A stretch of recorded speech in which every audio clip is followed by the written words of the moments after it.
Well, everybody, Flyers season is officially over. The Flyers were just officially eliminated from the Stanley Cup playoffs in their final regular season game against the Washington Capitals. They lose in regulation by a score of 2-1, and granted, it was basically bearing a miracle that the Flyers would even make the playoffs in this stage. Yeah, they won the past couple of games, that game against the Rangers in Madison Square Garden, that last game against the Devils, to keep their hopes alive. But like I said, you were just basically bearing a miracle at this point because coming into this game, you needed to win in regulation. You needed Detroit to lose to Montreal because they beat Montreal yesterday. And if all of that went right, you would needed the Penguins to lose to the Islanders tomorrow.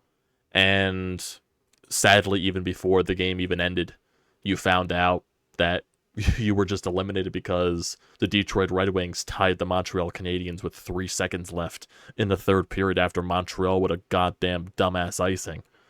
It's just, of course. And then basically seconds later, after all of that, the Flyers really didn't realize that the Detroit eliminated them at that point because it was literally just like a minute apart from the actual play happening. Torts even said it before the game, what he was planning to do if they got into that situation.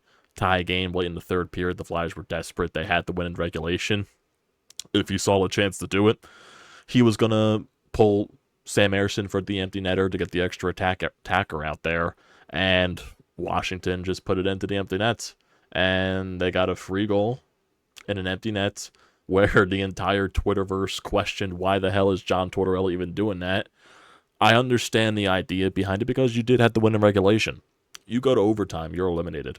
That's basically it. You had to win in regulation, and Torts was taking any, necessity possible, even if it was absolute chaos. And, the Caps score. The Caps win the game in regulation. The Caps go to the playoffs. Doesn't matter what Detroit did against Montreal at this point because now they're eliminated. And now the Pittsburgh Penguins game tomorrow against the Islanders does not mean anything because they're also eliminated as well. The Washington Capitals are that team, that last team in the Metropolitan Division, out of this very, very, very stupid playoff race where no one wanted the wild card spot, no one wanted that third place spot until the Islanders finally clinched it. It's finally over. It's finally over. And it resulted in the Capitals out of the teams making the playoffs. And what's my feeling right now, just based off of this, pure instant after game reaction? I just walked in from the house from the Flyers game. And in those final 5 minutes of the game, I also had the Detroit Montreal game up just to see what would happen. And I was like, oh, there's, few seconds left in the game. Something could happen, you never know what could happen. And then Montreal iced the puck with, I believe it was 7 seconds left. And I was like, oh, there's 7 seconds left. Anything could fucking happen. And then, of course, Detroit wins the face-off. Get it back to the point. They just fucking throw a miracle on net and it goes in. And right then and there, I'm like, unfucking real. Unfucking real. Because I literally just watched the Flyers' playoff hopes die twice tonight. That's basically what it was. And I could be mad at... Because, like I said, you were going into this game praying that the scoreboard around you with the other teams would fall into your place. I'm not mad at that. I'm mad that you put yourself into that position. Now, overall sense of the entire season, overall scale of the entire season, I am very proud of this team. I am 100% fully proud of this team. Defying the expectations. Everyone was expecting them to be in the bottom 5 of the standings to where they're drafting in the top 5 of the draft lottery, basically looking to win the draft lottery. And it would just be another, season of irrelevant hockey in Philadelphia. And they completely turned it into a 180. They became a team that was fighting for a playoff spot, and they were holding a playoff spot for a very long time until, unfortunately, they collapsed at the wrong time. And when you're in that moment, when you're a fan in that moment, when you're a player, a front office person in that moment, you have no other reaction than just to be pissed.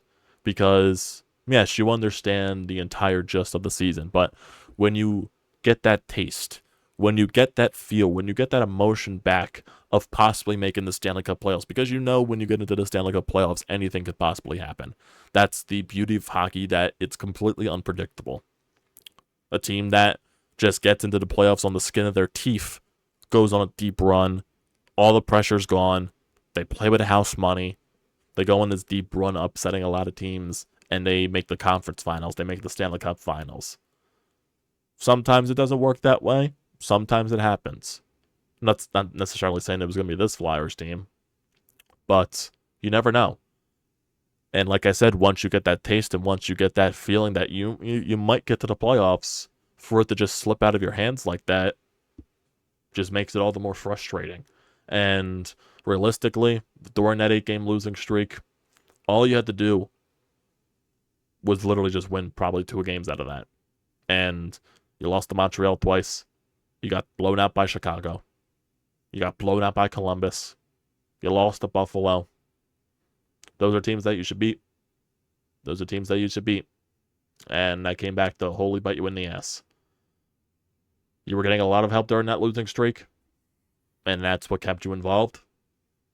But now, when you won those previous 2 games before tonight, you weren't getting that help. And your luck finally ran out tonight. Resulted in you losing in regulation. It's not even necessarily saying I thought the Flyers played a bad game tonight.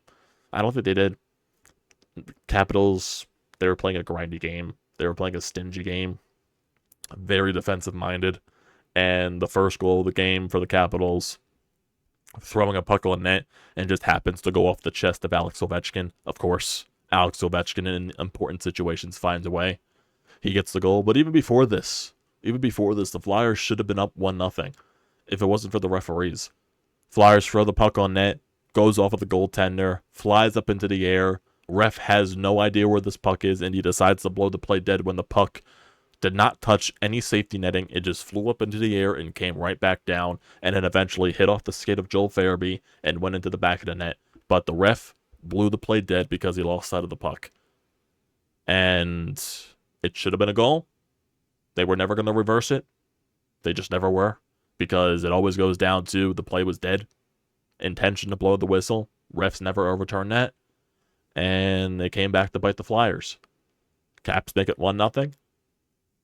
Then it was basically stingy hockey. Flyers find a way in the second period. Have some zone possession. Zamula throws the puck on net. Eric Johnson, out of all fucking people, deflects it home. Puts the Flyers into a tie game situation going into the third period. And really nothing else. There were some chances, no doubt. I believe near the end of the second period, I think it was Tyson Forrester or Travis Konechny getting absolutely robbed in front of the net by Lindgren. And this was when the Flyers tied it, and this could have put the Flyers up 2-1. That would have sent the Wells Fargo Center into a frenzy if that were to happen. But some things just don't work out in your favor. Third period, like I said, you had some chances. Sam Ersson was really good tonight. He made some huge saves for you. He was really good in these final 3 games, too. He got the shutout against the Devils the other night. He was really good the other night as well against the Rangers. It just sucks that, yeah, he played really good in these final 3 games. Where was this during the losing streak? That's what it comes down to. Like, where was this play during the losing streak? Like, really, all you needed to do was win 2 games during that stretch, and you would have been in a playoff spot. You probably would have clinched the playoffs. Wouldn't have to gone to tonight. Just how it is. And sadly, that's the case. Eliminated. And now, I believe, after tonight, you are in terms of the draft lottery, you're 12th. You're picking 12th in the draft lottery. And there's no way for you to pick first. You can only move up 10 spots. And yeah, if you move up 10 spots, that'll be the second overall pick. So technically, there could be a chance that happens. But we'll get in the draft stuff when that happens. We're still months away from that, basically. End of June, early July for that. Basically waiting for the entirety of the playoffs to even concede at this point. There's still a few days left in the NHL regular season before the playoffs even start. So we're going to have to wait until eventually they do the draft lottery selection stuff. Flyers will be involved in that. They'll have 2 picks in this first round of the NHL draft. The 12th overall pick. And then I believe the 29th overall pick from the Florida Panthers, depending on what they do in the playoffs. So we'll have to wait and see. we'll have to wait and see there. But just overall feeling, man, it just sucks. It just sucks. I saw so much progression from a lot of young players this season. Owen Tippett, Tyson Forrester, Cam York, Travis Sanheim definitely turned it around this year, but there were definitely moments where it was the old Sanheim. It was really a mixed bag with him, but he still had probably one of his better seasons in his career. Um, what other players? Morgan Frost took a step this year, but there was that situation in today's game where John Tortorella benched certain guys near the closer towards the end of the stages of the game. Like I believe he benched Cam Atkinson, he benched Bobby Brink, he benched Morgan Frost for guys that were looked like they were playing better and getting the more of the chances there. So, but still, Morgan Frost took a huge step this year. Would love to see what he has with a full off season of training and getting into the season next year. Hopefully they do keep him, because I do believe at this point you should keep Morgan Frost, because there is a skill set in there, and I believe there's a way that you can get it out of him. What other players? Travis Konechny getting 30 plus goals. He is due a payday eventually. Next year would be the last year of his contract. I'm still a little bit skeptical of giving him a $9 million annual value salary, because that's what's rumored, and a lot of people are talking about that. I'm not sure when it's going to be the case, but there's also plenty of other moves that this Flyers team needs to do. Are they finally going to trade Scott Laughton this offseason? That's a question mark. They passed up on it the past couple of years. Passed up on it last year, passed up on it this trade deadline. Are they going to pass up on it a third time in a row? Are you even going to get a third chance? I have no idea. What other players on this team possibly? Is Cam Atkinson going to be on this team next year? Is Rasmus Ristolainen going to be on this team next year? A full off season of Jamie Drysdale, having a full season to train, getting fully worked under this Flyers, organization, going into a full training camp with this Flyers squad to see what he can bring. I know a lot of people still bring up the whole Cutter Gauthier situation and try to compare Drysdale to Gauthier. I believe that's fully unfair to Jamie Drysdale. It's just an unfortunate situation that you, Cutter Gauthier, put your franchise in. A lot of people try to put the blame on the Flyers for this entire situation. It's not the Flyers' fault. Cutter Gauthier wanted playing time right out of the gates, and Danny Briere, John Tortorella, rightfully so, they weren't going to guarantee ice time to a guy that has no proven track record. You got to earn your ice time, and that rubbed Cutter Gauthier the wrong way, and the Flyers traded him. They didn't want to deal with that. Terrible attitude. Poor attitude. Just to see one of his sound bites from the NCAA men's championship game, where he told that there was going to be tears on the other side for Denver, and Denver ended up shutting them out. So there's a lot of bad things there on the side of Cutter Gauthier that I don't want to be involved in. I believe he's making his NHL debut in the next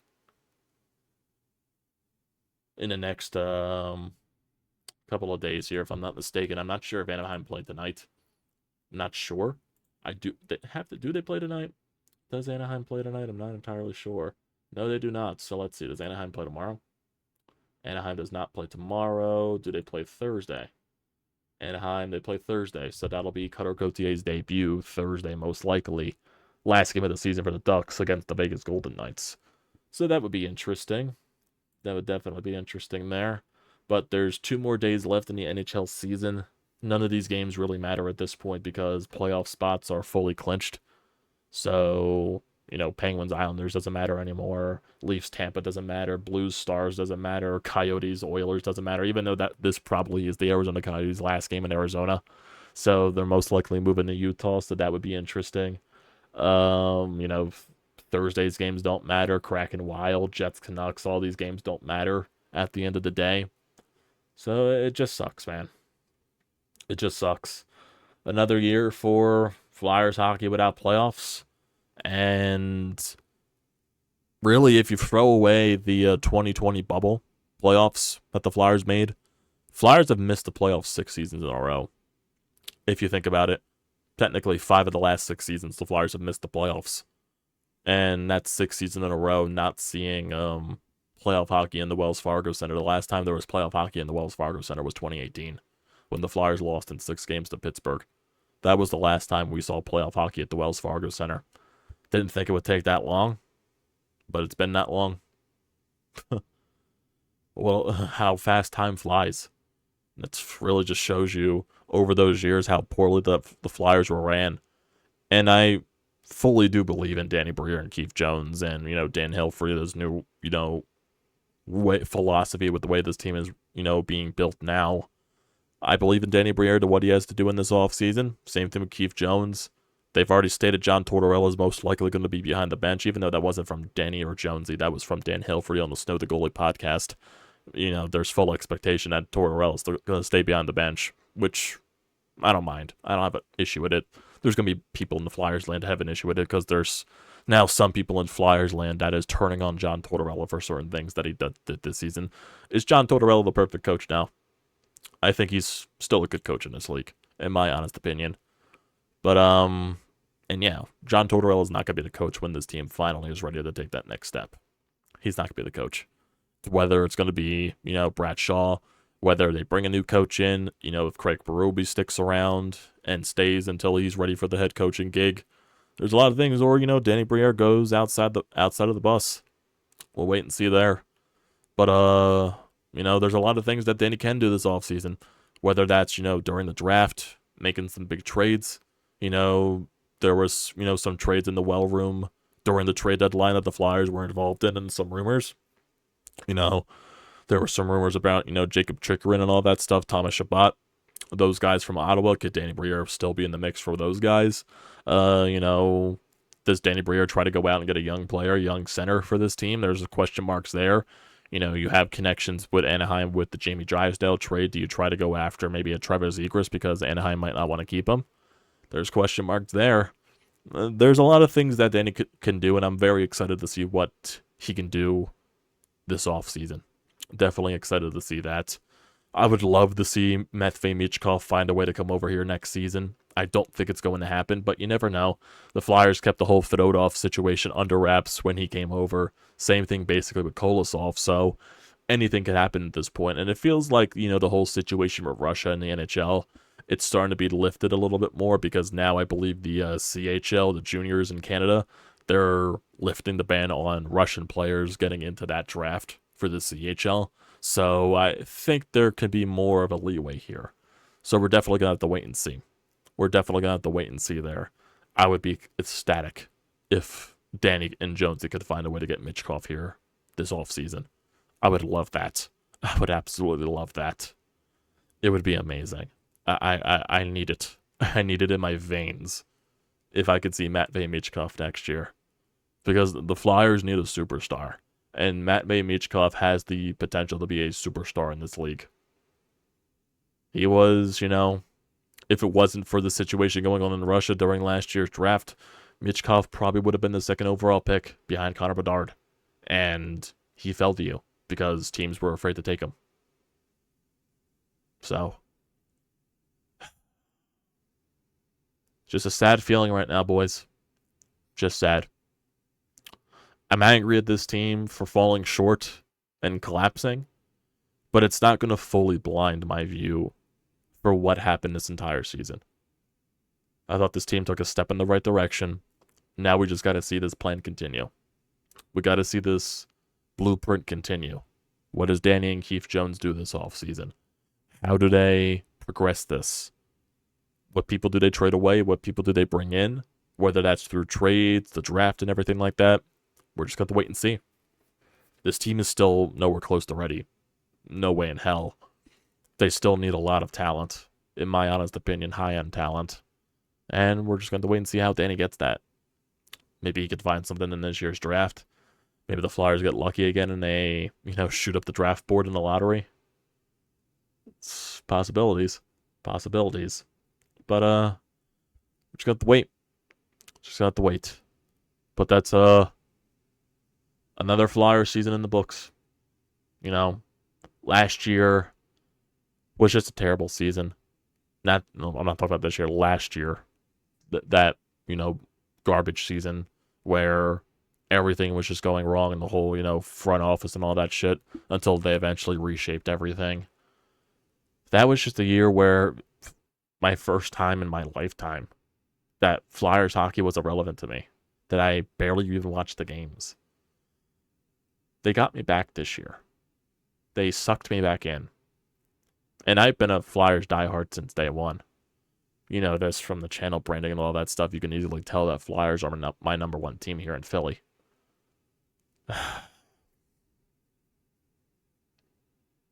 It sucks. It really does. Just not seeing this team be in the playoffs for 6 straight seasons, basically. Like, I'm basically just throwing that bubble playoff out of the picture. Because I, honest to God, don't even count that. I know it was a playoffs. I know it was all that stuff. In my personal opinion, it wasn't normal. There was no fans there. It was bleh. It was bleh. 6 straight years of no playoffs in the Wells Fargo Center. No playoffs in Philadelphia.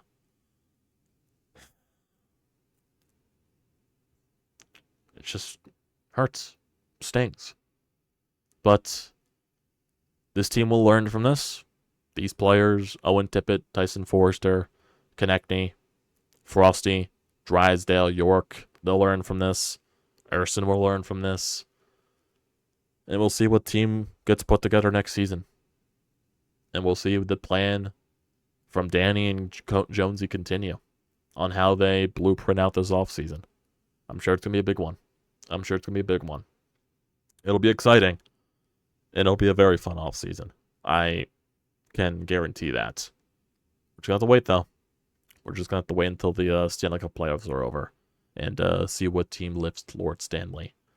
Definitely this year's Stanley Cup playoffs are very unpredictable because I just can't get a gauge on the league this year. Rangers won the President's Trophy. Does the President's Trophy team finally win the Cup for the first time in like 10 plus years? Does that happen? Or does someone random win the Cup that you just didn't expect? Who knows? Who knows? But I appreciate you guys tuning into Flyers content this year for this season. Definitely was fun while it lasted. Definitely probably won't be the last Flyers video. We're definitely got a couple of more stuff here. Probably do some Stanley Cup playoff stuff. Probably do some, stuff leading up to the draft. Eventually the draft day and everything like that. But that's months away at this point. So we got some time here. But, this will be a nice little break from the Flyers and all that until all that stuff starts to ramp up again. So, but like I said, I appreciate you guys joining in. Flyers fans on this channel, every single subscriber here means a lot to me. And I appreciate you guys joining the ride. So don't forget to leave a comment in the comment section down below. Don't forget to drop a like. Don't forget to hit that subscribe button, people. It does me a great deal of service. And use the code TTPSPORTS, $20 off your first purchase at SEATGEEK. Great deal. Don't pass it up. Get yourself down to some Phillies games. Maybe you can get yourself some Sixers playoff tickets. The works. It's a great deal. Don't pass it up. Thanks, guys, for tuning in this season. There's a light at the end of the tunnel. I fully believe it with this team. So, see you next time, guys.